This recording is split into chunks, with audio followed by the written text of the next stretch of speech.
You are sitting in a chair bolted to the floor of a metal cylinder.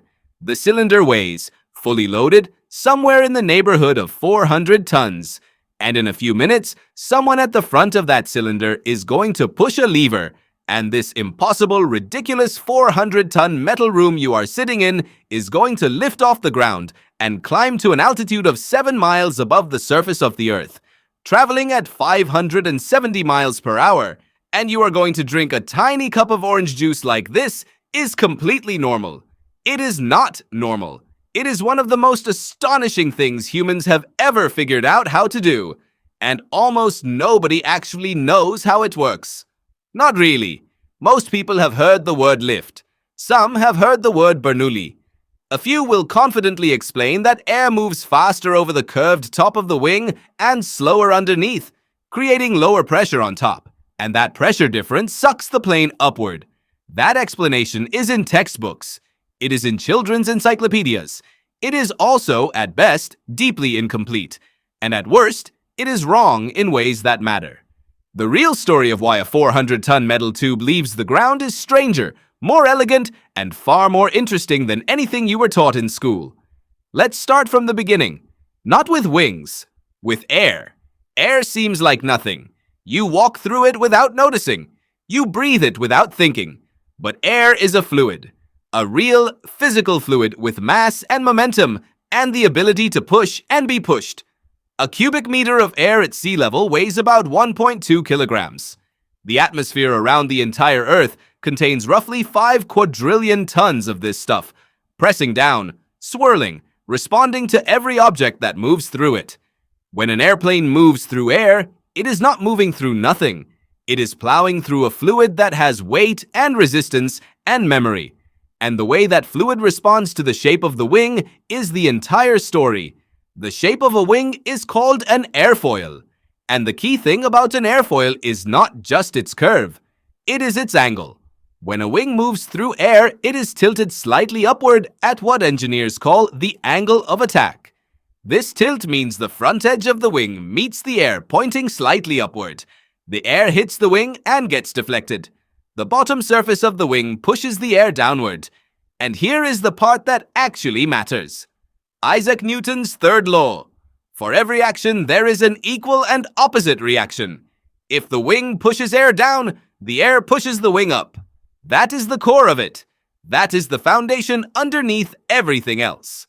Aeronautical engineer Doug McLean spent decades at Boeing studying exactly how lift is generated, and his conclusion, laid out in his detailed technical work, is that the dominant mechanism of lift is this deflection of air downward. The wing is, in the most direct sense, throwing air toward the ground. The ground pushes back, in a manner of speaking, and the wing goes up. Every second a large commercial aircraft is in flight, it is flinging tons of air downward. The plane stays up because the air goes down. But this only tells you part of the story. Because the wing is not just throwing air downward with its flat bottom surface, something more subtle is happening at the top. When air flows over the curved upper surface of a wing, it has to travel a longer path than the air flowing under the flat lower surface. And because of the way fluids behave, specifically because of a principle described by Daniel Bernoulli in the 18th century, faster-moving fluid exerts less pressure. The air on top of the wing is moving faster. It exerts less pressure. The air underneath is moving slower. It exerts more pressure. That difference in pressure contributes to lift. It is real. It happens. But it is not the whole explanation, and for decades it was taught as if it were, which created a generation of people with a subtly broken mental model of something they fly inside of regularly. The fuller picture is this. Lift comes from two things working together: the reaction force from deflecting air downward and the pressure difference between the top and bottom of the wing. Both are real, both matter, and both are ultimately expressions of the same underlying physics, just described from different angles. Now, if you understand that the wing generates lift by pushing air down and creating a pressure difference, a new question immediately appears. Why does that air stay attached to the wing in the first place? Why doesn't it just separate and swirl away chaotically the moment it hits the wing's surface? The answer is something called the Coanda effect, named after Romanian aerodynamics pioneer Henry Coanda. Fluids have a natural tendency to follow curved surfaces. When air hits the curved upper surface of a wing, it wants to stay attached to that curve rather than flying off in a straight line. It bends, it follows the shape, and because it follows the shape of the upper surface, it gets deflected downward at the trailing edge of the wing, adding to the overall downward push. The Coanda effect is one of the reasons wing shape matters so much. The right curve keeps the air attached. The wrong curve or the right curve at the wrong angle causes the air to detach in a chaotic, turbulent separation, and that is called a stall. And a stall is the thing pilots are trained to fear above almost everything else. A stall does not mean the engines have stopped. It means the wing has stopped generating lift. The angle of attack has become too steep, the airflow over the top surface has separated, the smooth pressure difference has collapsed, and the wing is now, for practical purposes, falling. Recovery is possible. Pilots train for it endlessly. But stalls are a reminder that the entire magnificent system of a flying aircraft exists in a dynamic balance that requires constant, precise maintenance. That brings us to the engines. Because lift explains why the plane stays up, but something has to keep it moving fast enough for the wings to work in the first place. That something is thrust. Modern commercial aircraft use turbofan engines, and a turbofan engine is, at its core, a device for accelerating air. A massive fan at the front of the engine pulls air in. Some of that air goes around the engine core in what is called the bypass duct, contributing to thrust directly. The rest goes into the core, where it is compressed by a series of spinning blades until it is incredibly hot and dense. Fuel is injected and ignited. The burning mixture expands explosively, driving a turbine at the back that both extracts energy to keep the compressor spinning and expels a high-velocity jet of hot gas out the back of the engine. Newton's third law again. Gas goes backward, plane goes forward. The bypass ratio of a modern turbofan engine, meaning the ratio of bypass air to core air, has increased dramatically since the first jet engines.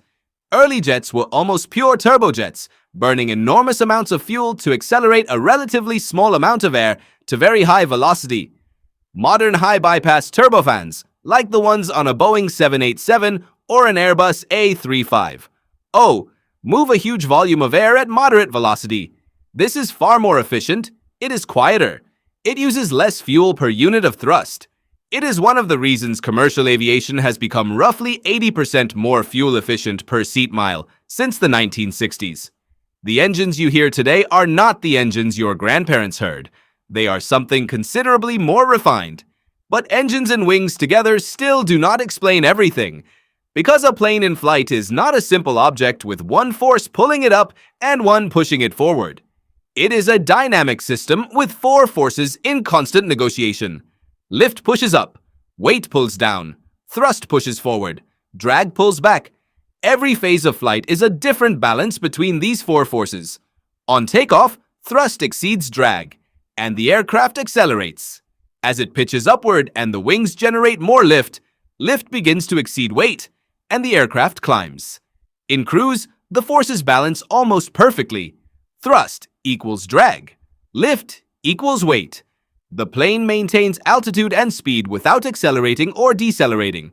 On descent, thrust is reduced, drag and weight together overcome lift and thrust, and the aircraft descends in a controlled glide toward the runway. The control surfaces on the wings and tail manage all of this. Ailerons on the outer wings tilt in opposite directions to make the plane roll left or right. The elevator on the horizontal tail moves to pitch the nose up or down. The rudder on the vertical tail controls yaw, the left-right swinging of the nose. Together, these surfaces give the pilots authority over all three axes of rotation, and they respond not by brute force, but by reshaping the airflow around the aircraft, using the same fluid dynamics that generate lift to steer and stabilize something the size of a large building moving through the sky at nearly the speed of sound. Aeronautical engineer Dieter Scholz at Hamburg University of Applied Sciences has written extensively about the systems integration required to make this all work reliably. The margins involved are extraordinary. A modern aircraft wing is designed to handle loads far beyond anything it will ever encounter in normal service. The bending moment at the wing root, The point where the wing meets the fuselage during a severe turbulence event is enormous. The wing flexes visibly. You may have seen this from a window seat during rough weather and found it alarming. But that flex is not a failure. It is a feature. A rigid wing would be brittle. A wing that bends absorbs energy without breaking. The wings of a Boeing 787 can flex upward by more than 20 feet before reaching their design limit. They have never been pushed to that limit outside of a test hangar. So that metal tube you are sitting in is not defying physics. It is surfing physics. It is using the fundamental behavior of fluids and the mathematics of forces in balance to do something that looks miraculous and is actually, underneath everything, inevitable. If you shape a surface correctly, angle it correctly, move it through a fluid at the right speed, lift is not a surprise. Lift is mandatory. The physics demands it. The Wright brothers figured this out not by genius inspiration in a single moment, but by building a wind tunnel in their bicycle shop in Dayton, Ohio, and methodically testing more than 200 different wing shapes. They measured the lift and drag of each one. They found the configurations that worked. They were not dreaming. They were doing aeronautical engineering before that term existed, on a budget of less than $1,000, while the Smithsonian Institution was spending tens of thousands on a competing aircraft that never left the ground. Their first powered flight lasted 12 seconds. It covered 120 feet, less than half the wingspan of a modern 747. That was in 1903. You are living in a world where, every single day, more than 100,000 commercial flights take off and land, where 400-ton machines depart for destinations 12,000 miles away and arrive within minutes of their scheduled time, where the failure rate of commercial aviation is so vanishingly small that you are, by every statistical measure, less likely to die on a commercial flight than you are to die driving to the airport. The next time you feel the engines spool up and the runway begin to blur outside your window, you will know what is actually happening. The wings are throwing air downward. The pressure difference is building. The four forces are negotiating toward the moment when lift exceeds weight and the wheels leave the ground. It is not magic. It is not luck. It is physics, applied with extraordinary precision by machines built to tolerances measured in thousandths of an inch, maintained to standards tighter than almost any other engineering discipline in the world. You are sitting in a metal tube. It weighs 400 tons, and in a few seconds, it is going to do exactly what the laws of physics say it must. It is going to fly.